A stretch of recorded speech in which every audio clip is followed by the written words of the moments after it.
Let's see the next question. आपको दिया हुआ है which of the following involves nitrene as an intermediate. देखिए यहाँ जो इंटरमीडिएट होते हैं, हम 6 टाइप ऑफ इंटरमीडिएट की बात करते हैं पूरी ओसी में। एक तो होता है कार्बोकेटायन, दूसरा होता है कार्बेनायन, तीसरा होता है कार्बन फ्री रेडिकल, एक होता है हमारे पास इसमें कार्बीन, नाइट्रीन और बेंजाइन। इस तरह से टोटल 6 इंटरमीडिएट्स होते हैं। तो सबसे पहले यदि हम लोग यहाँ पे इंटरमीडिएट की बात करें, जो फर्स्ट रिएक्शन आपको दिया हुआ है कार्बाइल एमीन।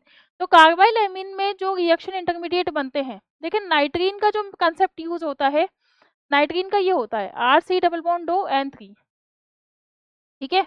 या फिर हम इसको ऐसे भी लिख सकते हैं N3 जो यहाँ पे बनता है बेसिकली नाइट्रीन, ठीक है। नाइट्रीन में क्या होता है, लॉन पेयर एक वैकेंट होता है, तो इसलिए हम इसको क्या बोलते हैं, नाइट्रीन मैकेनिज्म बोलते हैं। अब जो पहले रिएक्शन है यहाँ पे, यदि हम इंटरमीडिएट्स की बात करें, इंटरमीडिएट्स, ठीक है, इंटरमीडिएट्स, तो इंटरमीडिएट्स में जो नाइट्रीन बनेगा, ठीक है, उसमें लॉन पेयर और एक यहाँ पे क्या होता है, वैकेंट ऑर्बिटल होता है। तो ये तीसरा का जो इंटरमीडिएट कहलाता है, ये कहलाता है नाइट्रीन, ठीक है।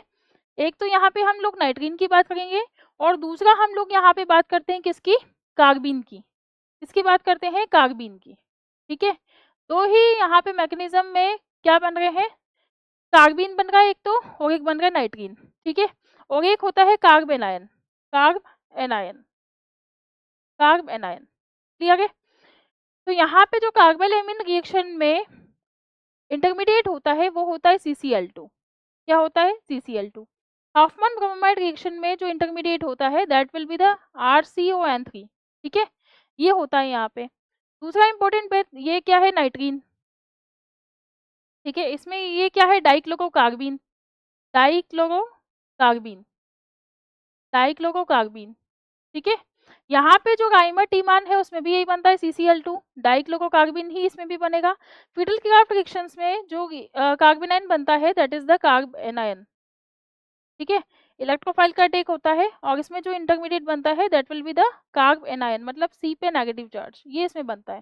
तो इसका आंसर आना चाहिए जो हमारा बी ऑप्शन है, हॉफमैन ब्रोमाइड रिएक्शन, क्योंकि बेसिकली इसमें क्या होता है, RCONH2 की रिएक्शन जब हम Br2 के साथ करवाते हैं, Br2KOH के साथ करवाते हैं, Br2KOH के साथ करवाते हैं, तो यहाँ से जितने भी हाइड्रोजन है सब Br के साथ जुड़ेंगे और धीरे धीरे वो Br भी क्या हो जाते हैं, अलग हो जाते हैं। तो बेसिकली इसमें क्या होता है, C डबल बॉन्ड होकर डिग्रेडेशन होके ये किससे कन्वर्ट होता है, RCH2NH2, that will be the Hoffmann bromide reaction, RNH2 में कन्वर्ट होगा, ठीक है। C डबल बॉन्ड होकर डिग्रेडेशन हो जाता है इस केस में, डिग्रेडेशन।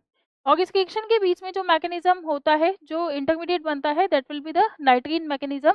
और यहाँ पे जो आंसर आना चाहिए, इस रिएक्शन का नाम है Hoffmann bromide reaction, Hoffmann bromide.